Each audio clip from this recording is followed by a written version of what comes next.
Maheshwari madam, અમે કબૂલ કરીએ છીએ.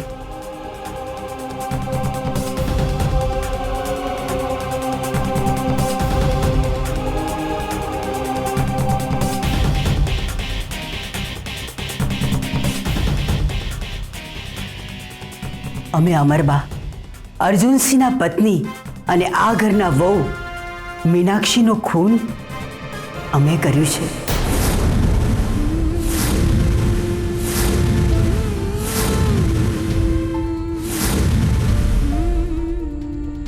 બા, આ ખોટું છે ને? હા બા, આ ખોટું છે ને? બા ખોટું બોલી રહ્યા છે. બા ક્યારેય કોઈનું ખૂન ના કરે. મને પૂરેપૂરો વિશ્વાસ છે કે બા તમે ક્યારેય કોઈનું ખૂન નહીં કર્યું હોય. તમને અમારા ઉપર આટલો બધો વિશ્વાસ છે એ જાણીને અમને ગમ્યું, ખુશી થઈ અમને. બા,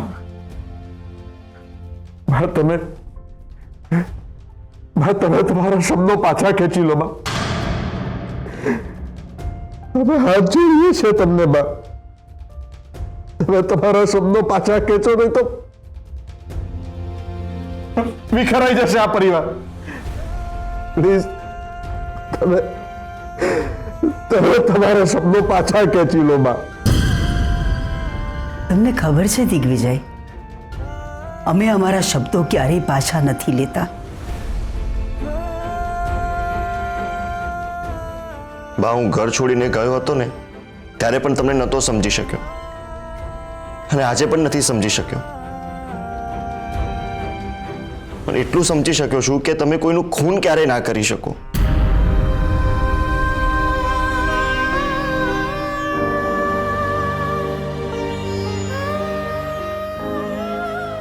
પણ અમે કર્યું છે અર્જુનસિંહ.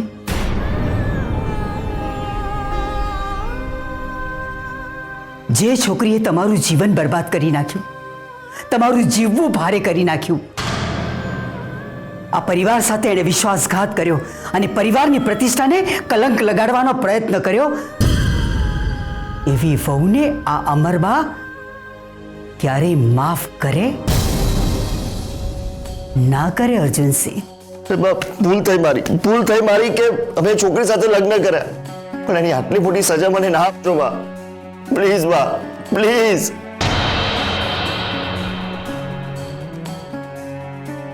અર્જુનસિંહ, કેસર વહુ ઉપર જ્યારે હુમલો થયો હતો ને ત્યારે એમનો જીવ બચાવવા દુર્ગેશ નામના ગુંડા ઉપર ગોળી અમે ચલાવી હતી. એ વાત અલગ છે કે એમને ગોળી વાગી નહોતી. અમે અમારા પરિવાર માટે કાંઈ પણ કરી શકીએ છીએ. અમરબા નામ છે અમારું. અમે અમારા દીકરાઓ માટે જીવ દઈ શકીએ છીએ તો જીવ લઈ પણ શકીએ છીએ.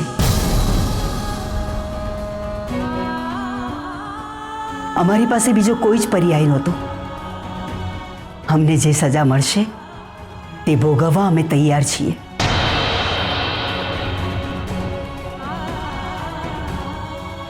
ચાલો મહેશ્વરી દેવી. એમને હાથ પર ના અડાડશો મહેશ્વરી દેવી. દિગ્વિજય, પણ બા, એમને એમની ડ્યુટી કરવા દો. નહીં બા, અમે તમને આ રીતે નહીં જવા દઈએ. બા, દિગ્વિજયસિંહ, સંભાળો પોતાને. બેબી પછી તમે જ આ ઘરના વડીલ છો. હર્ષવર્ધન, અર્જુન, વેદિકા વહુ, કેસર વહુ, આ બધાને સંભાળવાની જવાબદારી તમારી છે. દિગ્વિજય, આ ઘરને સંભાળી લેજો. અમને નથી લાગતું કે અમે ફરીથી આ ઘરમાં પાછા આવીશું.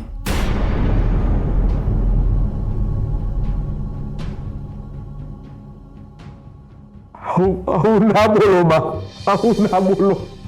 આ જ ફેક્ટ છે. જય સોમનાથ.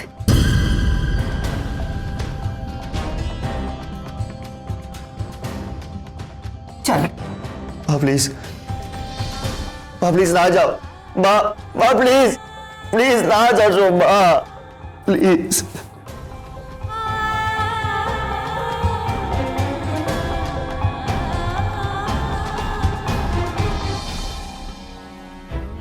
કેસર વહુ, આમ તો તમને કહેવાની જરૂર નથી, પણ અમારા અર્જુનસિંહને જરા સંભાળી લેજો.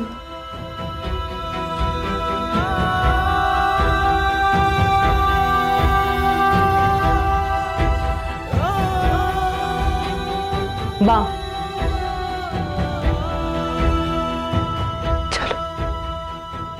પ્લીઝ ના જશો બા, પ્લીઝ.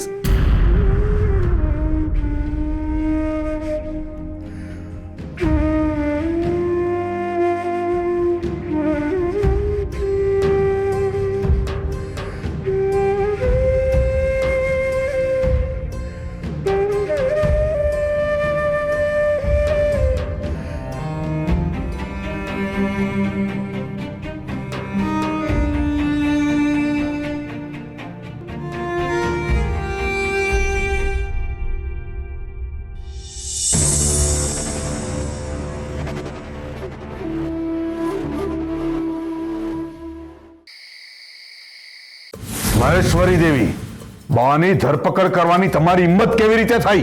દિગ્વિજયભાઈ, મારી વાત તો સાંભળો. કોઈ વાત સાંભળવામાં નહીં આવે તમારી. બહુ મોટો ગુનો કર્યો છે તમે, બહુ મોટી ભૂલ કરી છે તમે, અને આની સજા તમને મળશે જ.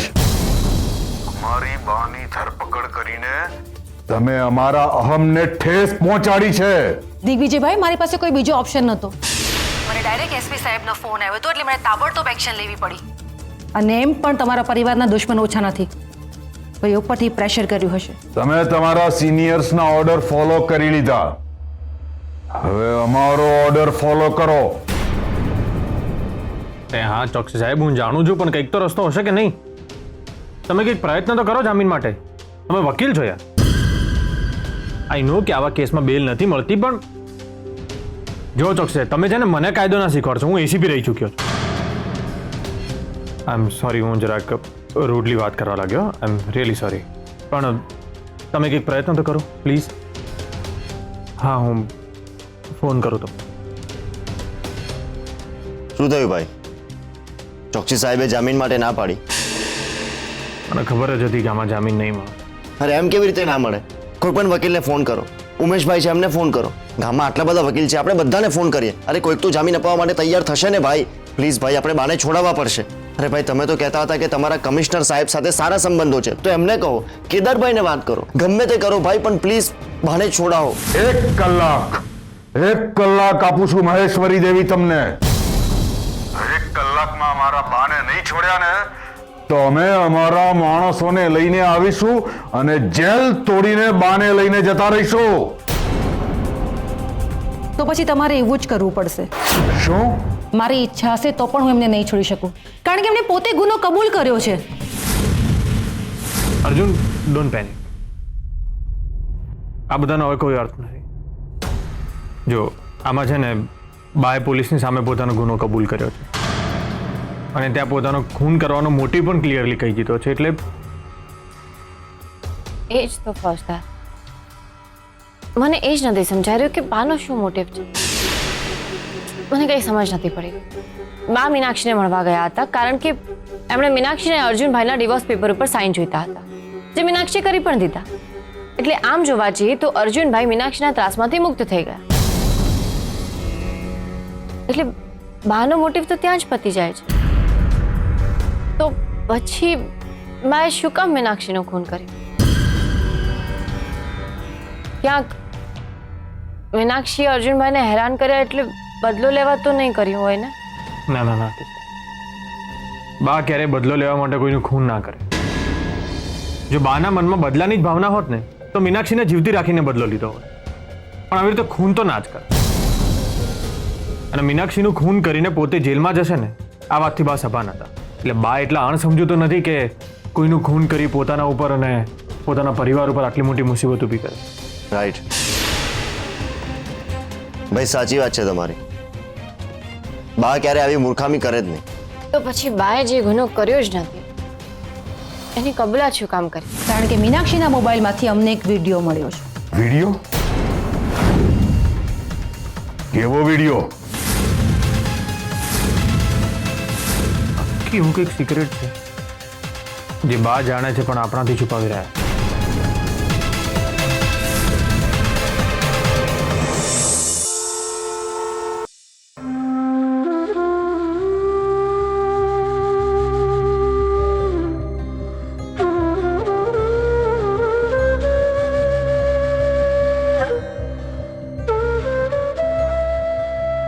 એ સર આ સમયે અત્યારે અહીંયા હા બા અહીંયા છે તો ઘરે મન નથી લાગતું. I can understand. અને આ મેડમના વર્તન ઉપરથી પણ સમજાય છે કે પર્સનલ દુશ્મની કાઢી રહ્યા છે. એટલે જ મને આ કેસમાં ઇન્વોલ્વ નથી થવા દેતા. અને અભય, મને એક એવી જાણકારી મળી છે જેના કારણે બહુ જ ડિસ્ટર્બ થઈ ગઈ છું. કેમ? શું જાણકારી મળી છે? મને એક અજાણી સ્ત્રીનો ફોન આવ્યો હતો. મીનાક્ષીનું મર્ડર એની સાસરી પક્ષમાંથી જ કોઈએ કર્યું છે. હા, પણ અર્જુન સિંહે નથી કર્યું. તો પછી કોણે કર્યું છે? એમના મોટા ભાઈએ દિગ્વિજય સિંહે? ના, તો પછી કોણે કર્યું છે? અમરબાઈએ. શું? હા, હવે સાચો ફોન હતો ખોટો હતો કોણે કર્યો તો કંઈ જ ખબર નથી. પણ મનમાં ઘણા બધા પ્રશ્નો થઈ રહ્યા છે. કેવા પ્રશ્નો? એ જ કે એ સ્ત્રી જ્યારે મીનાક્ષીનું મર્ડર થયું એ વખતે ત્યાં હાજર હતી કે નહોતી, અને હાજર હતી તો એણે એ જ વખતે પોલીસને ઇન્ફોર્મ કેમ ના કર્યું, અને હવે મને જ કેમ ઇન્ફોર્મ કરી રહી છે? મે બી અમરબાનું કોઈ દુશ્મન હોઈ શકે. એવું હોય તો અમરબાને ફોન કરવો જોઈતો. મને જ શું કામ? અને એ બધું તો જવા દે. એક તો બા પણ ખોટું બોલ્યા કે ચોકસી અંકલના ઓફિસે ગયા હતા, પણ એકચ્યુઅલીમાં તે ઓફિસે ગયા જ નહોતા. એ તો મીનાક્ષીના ઘરે ગયા હતા. હા, શું કામ ખોટું બોલ્યા મને તો કંઈ જ સમજાતું નથી. ઉપરથી એમણે ગુનો પણ કબૂલ કરી લીધો છે. હવે ભાઈ ખરેખર ખૂન કર્યું છે કે પછી કોઈને બચાવવા માટે આવું કરી રહ્યા છે, કંઈ જ ખબર નથી પડતી. હવે મીનાક્ષીના મર્ડરની આસપાસ એટલી બધી ઘટનાઓ ઘટી ગઈ છે ને કે મારું તો મગજ જ કામ નથી કરતું. તમારા બધા જ સવાલોના જવાબ તમને મળી જશે. એટલે એક મિનિટ. આપણને ક્રાઇમ સ્પોટ ઉપરથી મીનાક્ષીનો મોબાઈલ મળ્યો હતો જે અનલોક થઈ ગયો છે. મીનાક્ષીનું ખૂન થયું એ પહેલા એને ચાલાકીથી એક વિડીયો રેકોર્ડ કરી લીધો. આ જુઓ. અમરબા નામ છે અમારું. અમે અમારા છોકરાઓ માટે જીવ દઈ શકીએ છીએ અને જીવ લઈ પણ શકીએ છીએ. એટલે ભાઈ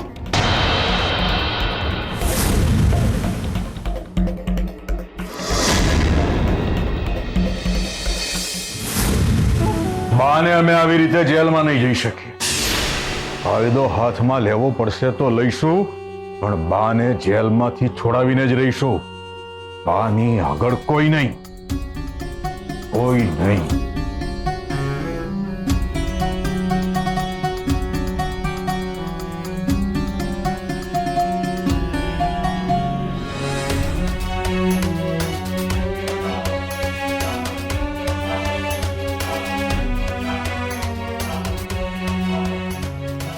પાણી પી લો. શાંત થાવ તમે. નથી થવું શાંત તમારે. મહેશ્વરી મેડમ સાથે વાત થઈ ને તમારી? કંઈ જ નથી થવાનું. બાએ પોતાનો ગુનો જાતે કબૂલ કર્યો છે, તો પછી તમે શું કામ આટલા બધા હાઈપર થાવ છો? તમે કાયદો હાથમાં લઈને કે જેલ તોડાવીને બાને બચાવશો તો તમે જ અંદર જશો. તમે જ કહો છો ને, દરેક વ્યક્તિને પોતાના કર્મોનું ફળ અહીંયા જ મળે. તો હવે એમ સમજો કે બાના ગયા જન્મોના અમુક કર્મોનું ફળ એમને અત્યારે મળી રહ્યું છે.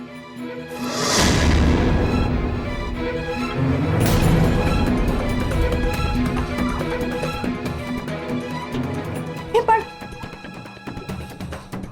જરા શાંત છે તે વિચારો.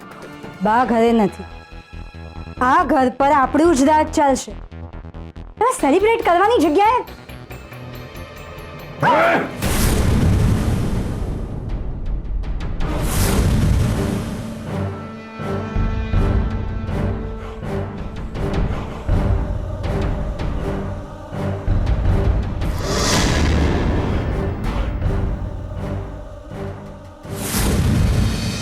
માથું ફોડવું છે અમારું? પહેલી પત્નીનું તો ખૂન કર્યું છે, અમારું પણ ખૂન કરવું છે? બા તો જેલમાં છે જ, તમે પણ જશો.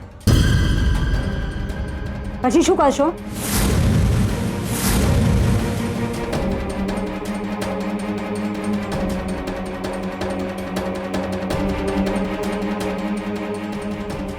આ દુનિયામાં અમે બે જ જણાને માનીએ છીએ, એક તો મારા ગુરુજી અને બીજા અમારા બા. ઠીક. બાને જેલમાં કોઈ જ અગવડ નહીં પડે એની વ્યવસ્થા અમે કરીશું. સારું ખાવાનું અને એમની મનગમતી બુક્સ એમના સુધી પહોંચી જશે આજીવન, જ્યાં સુધી આજીવનની સજા પૂરી ના થાય ત્યાં. વેદિકા! ગુસ્સા થવાની કોઈ જરૂર નથી. બાએ મર્ડર કર્યું છે એટલે એમને આજીવન કેદની સજા તો થશે જ. જરા દૂરનું વિચારો પતિદેવ. હવે આ ઘરમાં સિનિયર મોસ્ટ માત્ર બેબી માસી છે, જે આપણા પરિવારના છે જ નહીં. એટલે અમરબા પછી જો આ ઘરમાં કોઈ રાજ કરશે તો એ વેદિકા દિગ્વિજય. તો હવે તમારે અમારી સાથે ઊભા રહેવું છે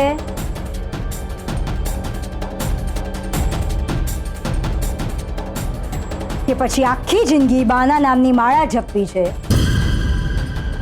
એ તમે નક્કી કરો.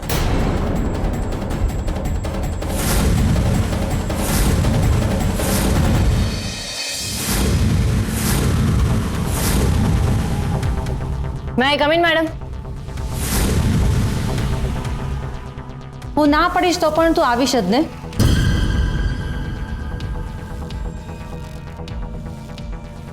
મેડમ, હું તારા સાસુને હવે નહીં છોડી શકું.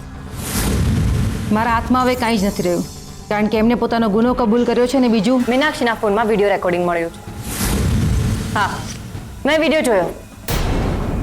પહેલાં તો મને વિડીયો જોઈને બહુ જ આઘાત લાગ્યો, પણ જ્યારે મેં શાંત ચિત્તે વિચાર્યું ત્યારે મને રિયલાઇઝ થયું કે બાના હાથમાં તો ગન હતી, જ્યારે મીનાક્ષીનું મર્ડર તો કોઈ ધારદાર વેપનથી થયું છે.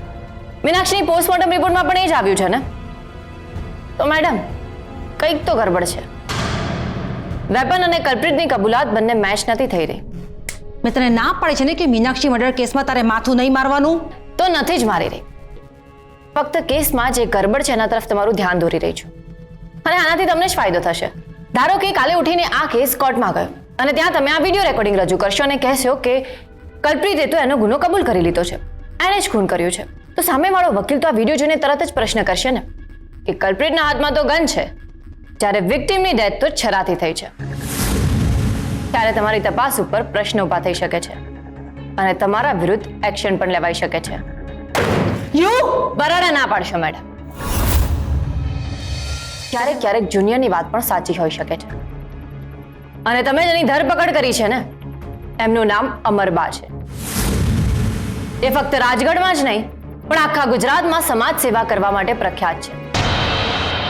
એટલે જો ક્યાંય પણ આ વાત લીક થઈ ને કે અમરબાની ધરપકડ કરીને ઇન્વેસ્ટિગેશન કરવામાં આવે છે અને ઇન્વેસ્ટિગેટિંગ ઓફિસરે ભૂલ કરી છે, તો ક્યાંક તમારે ઘરે બેસવાનો વારો પણ આવી શકે છે. એટલે મારી તમને એક રિક્વેસ્ટ છે કે આ કેસમાં પ્રામાણિકતાથી તપાસ કરજો. અને હા, બીજી એક વાત, અમરબા જ્યારે એમનું સ્ટેટમેન્ટ આપે ત્યારે મને ત્યાં હાજર રહેવા દેજો. કેમ? તારું ત્યાં શું કામ છે? એ તો ત્યારે જ ખબર પડશે. અમે અમારો ગુનો કબૂલી સ્ટેટમેન્ટ લખાવી જ દીધું છે. હા, પણ અમારા રેકોર્ડ માટે અમારે તમારું સ્ટેટમેન્ટ ફરીથી લેવું પડશે. જી. બોલો. અમે અમરબા સંપૂર્ણ સભાનતાથી અમારી મરજીથી અમે આ સ્ટેટમેન્ટ લખાવીએ છીએ કે મીનાક્ષી અર્જુનસિંહનું મર્ડર અમે એમના ઘરે જઈને કર્યું છે. મેડમ, તમારે વકીલની જરૂર હોય તો તમે બોલાવી શકો છો. અને સ્ટેટમેન્ટ પર સાઇન કરતા પહેલા એક વખત વિચાર કરી લેજો. Take your own time. ના, એની કાંઈ જરૂર નથી. અમે ગુનો કબૂલ કરી લીધો છે, એટલે વકીલની જરૂર નથી. The case is crystal clear. અમને ખબર પડી છે કે અમારી મુલાકાતનું મીનાક્ષીએ વિડીયો રેકોર્ડિંગ કર્યું છે. એટલે અમે ગુનો કર્યો છે એ પ્રૂવ કરવા માટે તમને કોઈ અડચણ નહીં આવે. અમે મીનાક્ષીનું ખૂન કર્યું છે. જે સજા મળશે એ ભોગવવા અમે તૈયાર છીએ. એક મિનિટ બા,